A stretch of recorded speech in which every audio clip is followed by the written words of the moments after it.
The westward shift of Poland and the associated loss of German eastern territories is likely well known to most people.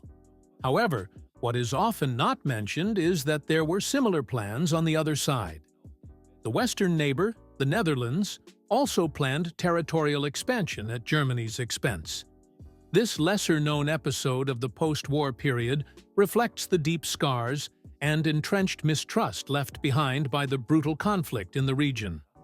The Netherlands, devastated both materially and demographically after 5 years of German occupation, saw a potential expansion of its borders as an opportunity for compensation and lasting security.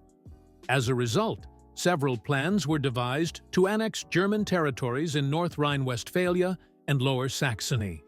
The most ambitious proposals included cities like Cologne, Aachen, and Münster, which would have instantly increased Dutch territory by 50%. At the Allied Conference in Yalta in February 1945, it seemed as though these territorial changes would be implemented. However, events ultimately unfolded differently. What's the story behind the Dutch annexation plans? Why did they fail in the end? And what would Germany look like today if they had been carried out? We'll explore all these fascinating questions in today's video. Enjoy! The German occupation of the Netherlands began in the year 1940. The Netherlands had relied on its neutrality until the last moment, but it eventually became clear that there would be no compromises with Hitler. Germany was solely focused on war and expansion. Within just 5 days, the country was overrun by the Wehrmacht, and Queen Wilhelmina fled into exile in London. Once again, the brutal tactics of blitzkrieg were on full display, with no regard for losses. When the Dutch did not immediately surrender, the Germans destroyed the entire old town of Rotterdam within hours. When they threatened Amsterdam with the same fate, the final will to resist was broken. Arthur Seyss-Inquart was appointed Reich Commissioner for the occupied Netherlands. With the help of the National Socialist movement in the Netherlands, he aimed to completely transform the country. According to Hitler's plan, the closely related Germanic people of the 9 million Dutch were to be systematically Nazified and, after the German final victory, integrated into a greater Germanic Reich. While there was initially some sympathy between the Dutch and the Germans, this changed with the destruction of Rotterdam, Hitler's cruel plans, and each day of the occupation. It quickly became clear that the occupation policy primarily involved the economic exploitation of the Netherlands, especially its food industry, forced labor for its population, and the persecution of Dutch Jews. The latter, in particular, led to increasing resistance against the German occupiers starting in 1941. Hitler soon realized that his plans were doomed to fail. The predominantly liberal Dutch could not be re-educated to his ideals, and the Nazi ideology gained no traction in the country. He responded with increasing brutality against the population, particularly after the tide of the war turned and the Allies advanced further. Critical transportation routes, bridges, and port facilities were deliberately destroyed to hinder both the mobility of the population and the Allied forces, and to weaken the Netherlands' economic capacity. All resistance was brutally suppressed, and almost all of the country's Jews were deported. Finally, there was the massive exploitation of Dutch food resources. Before the war, the Netherlands was one of the leading exporters of food, but during the occupation, rationing was introduced, and nearly all essential resources were lacking. The situation reached its peak during the hunger winter of 1944 to 1945. As the Allies advanced and the Dutch population went on strike, the Germans responded harshly, cutting off the Western Netherlands entirely from food supplies. Rationing intensified further, with adults receiving less than 1,000 calories per day. It is estimated that more than 20,000 people died during this time. Relief came in the spring of 1945, as Canadian troops, in particular, pushed further into the Netherlands, eventually liberating Amsterdam and Rotterdam. The Wehrmacht ultimately capitulated, bringing an end to the brutal, nearly 5-year occupation. Even as celebrations of Germany's defeat were ongoing, calls for compensation began to surface. These demands were not only monetary, but also territorial. With the support of the Dutch foreign minister, leaflets advocating for the annexation of German territories were distributed across the country, though the proposals varied widely.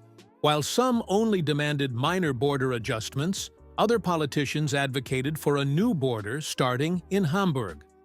This led to the establishment of the Dutch Committee for Territorial Expansion, chaired by Bakker-Schutt. Bakker-Schutt eventually developed the Bakker-Schutt Plan, also known as the Greater Netherlands Plan.